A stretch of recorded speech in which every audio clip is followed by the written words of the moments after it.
Hello guys, so today we are going to be talking about the famous solidity smart contract hack, okay, which was a batch overflow hack that was back then around 2018. And literally we are going to be explaining where the error was and how this bug can be fixed, all right? So with that being said, let's get straight right into it, okay? Literally, an overflow problem, literally vulnerability, we have an overflow or an underflow vulnerability in solidity, okay? Which literally are kind of similar. For an overflow vulnerability is a situation which occurs when the Ewing data type value is exceeded or literally is underseeded, okay? And also there are different reasons that may cause this data type to actually be exceeded or underseeded, right?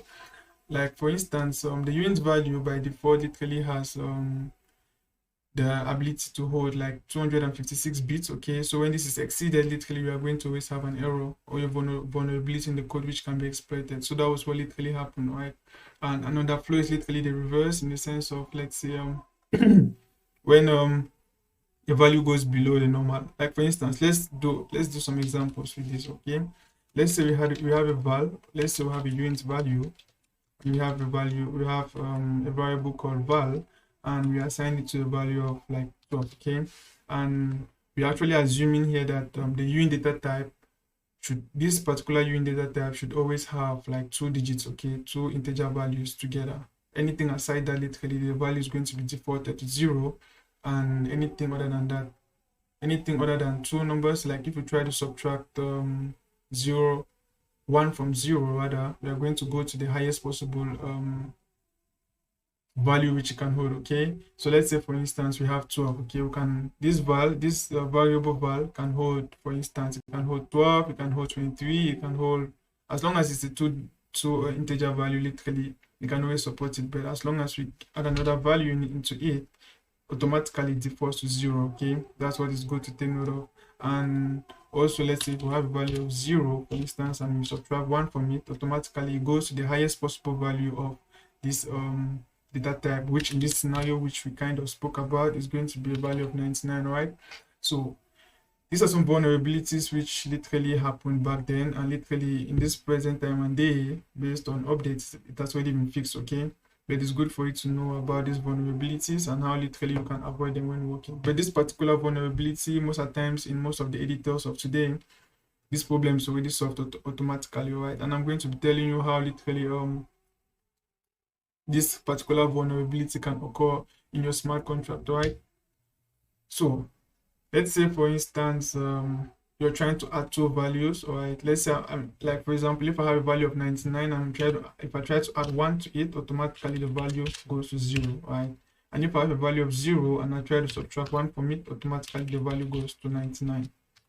So assume that, let's say we're trying to add some balances up and you wanted to send, let's say, some funds to someone, and we're trying to do some additions, and within the two numbers which we're adding to store in a particular variable, it so happened that the numbers which you added up actually exceeded the maximum capacity which that particular unit could hold, right? So let's say if you had, let's say, a value of 23 plus 100, this was now giving you a value of 123, which later on changed the value of this value to 0, okay?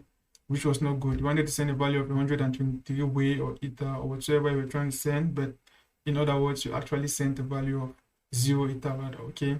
And let's say you wanted to set a particular balance to 0 by subtracting a certain value, let's say -1 for instance, and literally by doing your subtractions, you made it actually have a value of 99. So this is the same kind of error which happened with the batch overflow incident, okay? So with that being said, let's code a sample contract which actually had this vulnerability and how it was solved, okay? So you have a value here. This is a mapping, okay, mapping structure which actually stores the balances of certain addresses which are going to call the contribute function, okay? This contribute function is being set to external and it's payable, simply meaning for anybody who calls this function, you have to pay some ether to it, right? And the balances here actually stores the value which the person, the amount of weight which the person actually pays while actually deploying, while actually like executing that particular function, right? And it's set to external, meaning it can only be called out of the contract, not even within the contract, okay? We have the get balance. Whoever calls this particular function literally is going to be getting the balance of what he has paid, right? that's actually attached to his address. Okay, you can see it's public, we can see views, you can see returns. Okay, so if you don't know when to actually use this specific keywords, it's good for you to watch the video which I made literally on this keyword so you can understand when to use them properly. So we are going to be developing here, as you can see here, we are going to be developing the batch send function, and it is within this function which the error was made. Okay, and we are going to see how this error was made. So literally we have let's say a function as such. Let's say what this function send batch does is, after let's say we've gathered the addresses of those who have made their contributions within the mapping, what we are trying to do is, let's say the owner, right? This function is designed in a way which this function was designed in a way which only the owner could be able to call the function. Okay, so when this function was called, what it did was it sent a specific value to addresses which were stored in an array. Okay, which are these addresses are simply addresses which took part in the contributions. Okay, so during the check-ins, so what happened was, first of all, we had to get the total amount of money which we are dealing with here, so we can do some proper checks to see if the person calling this contract, that's the owner of the contract, actually has the particular amount which he wants to send to receiver at a total amount. Okay, so if we have a unit value here, let's say val, okay, let's say total, and we set this value to, we say receivers, let's just say underscore receivers, we multiply it by underscore receivers dot length. We're trying to get the length of the array, and we are going to multiply this length by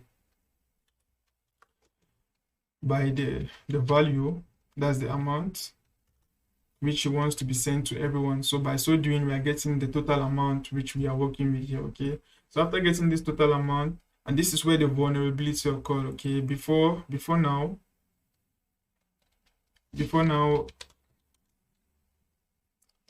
this is where the vulnerability occurred. The multiplication of two numbers, okay, without using any form of safe math, caused the overflow error, right? So there was an input of a very, very, very huge value here, which caused the unit data type of total, okay, to exceed 256 bits, okay, which now made it to return to a value of 0. So in effect, there was a certain test which we are going to be writing right now. So after getting the total, I'm going to explain more on this when I actually write this next line of code. So let's say we're trying to check if the person calling this contract actually has the amount of money to actually refund, or rather to actually send to the receivers. That's actually those who made contributions. Okay, so we are going to use a require statement. We are going to require, and the condition which we are going to be setting here is require that balances at msg.sender, let's say it's greater than or equal to total. All right, this is critical. Let me set this to view rather, since we're trying to access a state variable. And why doing this? This actually always passed. Why? Because when a huge value was inputted here, it always gave a value of 0, and since the balances was greater than the total, at all given points, this condition was always passed. All right, so let's come to this other sector of what we are doing.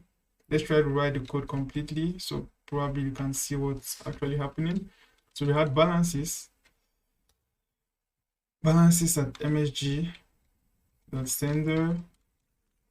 We actually made this to be equal to, we're trying to do a subtraction, was equal to balances at msg.sender minus amount. All right, I'm trying to subtract, we're trying to set it to 0, since that's what minus total rather. We're trying to take out the total. Okay, this total, we're trying to set the balances at msg.sender equals to balances. I try to subtract the total from here. Let's see, let's take this out. All right, that's why, I guess. So from here, want to do the subtraction, literally want to do the refund now. We have actually deducted this total value from the balance of this person who called this particular smart contract. So what's happening now? We're going to create a for loop. So we're going to give unit I. All right, you should set this to be equal to 0, and say I should be less than less underscore receivers dot length. That's the number of receivers present at the moment. And then we're going to be implementing it's a loop which we are creating. And within this loop, what's going to be happening is we are going to be saying the balances at the balances at image, the balances at this first receiver underscore receivers at I should be equals to the balances at underscore receivers at I plus underscore value.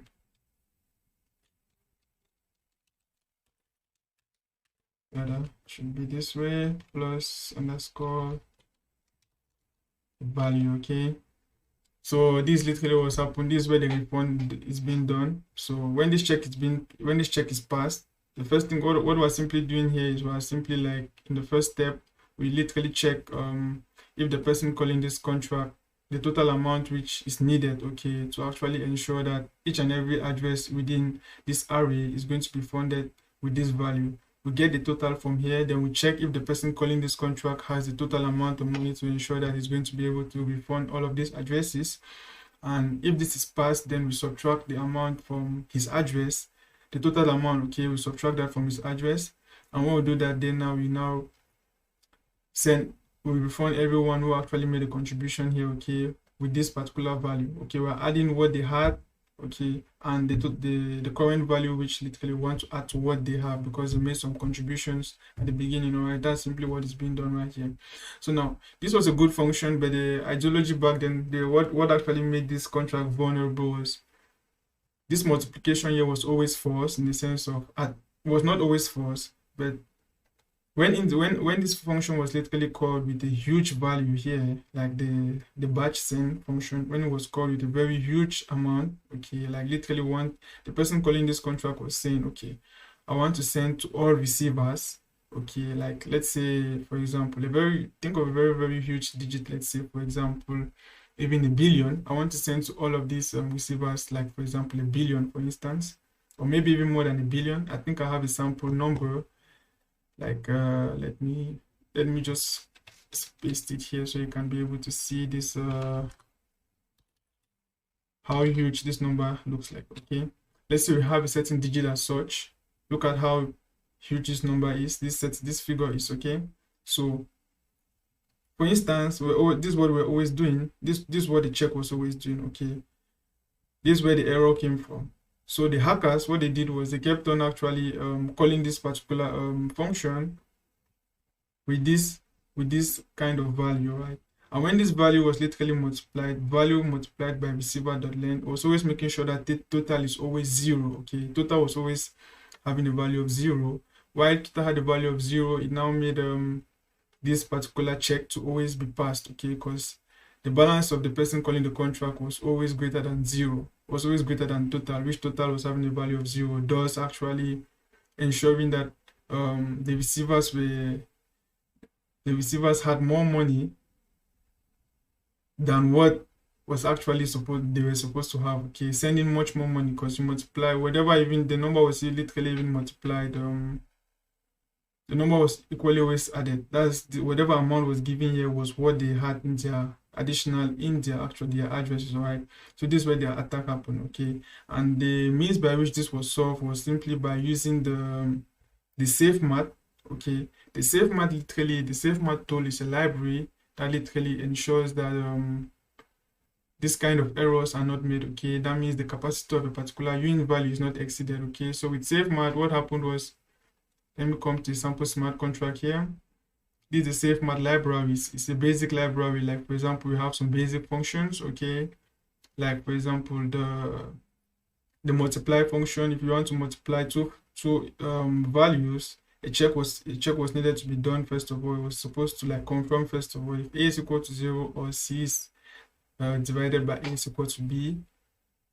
Okay, if this asserts and it processes that is true before you're going to return the answer, okay, but if not, then it's going to be reverted. So what happened here was we also have other functions like the divide function to actually give some tests. You can always check for these libraries, okay, but in today's editors, okay, if you're working with the Ethereum virtual machine or literally whatever editor you're working on in this present time and age, or if you're working with the Solidity version, which is already greater than 8.0, automatically within the code stack, this libraries is already checked automatically. So if you're adding two values, by default it's been checked, okay, but before it wasn't checked. So this actually was a vital error. So right now, to solve this problem back then, they had to be able to use the library. And so this is how you actually use the library. We have a code here which actually uses the library, and as you can see, first things you need to do is you need to import the library into your smart contract. After it's being imported, anyway you're doing some addition, some subtraction, or some multiplication, what you have to do is you need to ensure that you're using it. So how do you use it after importation? You just use the safe math dot, because we're trying to do a multiplication rather than using the straightforward multiplication. What we had to use was the function. We use the safe math, then we call the multiplication function, which actually checks all the parameters. As you can see, when this function is called, it takes in two parameters, that's a and b, and then literally it checks if a is equal to 0 or c divided by a, okay, because this is obvious. If a divided by b, it gives c, then automatically if you divide c by a, it should give b, okay. So this is being done first, then when this is asserted, then literally before the return function is called, right? But in most editors of today, you don't necessarily have to do this because this is already embedded within the code stack, and it's very necessary for you to know this. So with that being said, you can equally check to safe math literally or math. You can go to OpenZeppelin. OpenZeppelin literally is a public library that already has most of predefined libraries already there for you to use, okay. So with that being said, I look forward to seeing you guys in the next video. Don't forget to click the like button, subscribe, and stay updated for more content on smart contract development as we keep progressing, right? With that being said, I look forward to seeing you guys in the next video.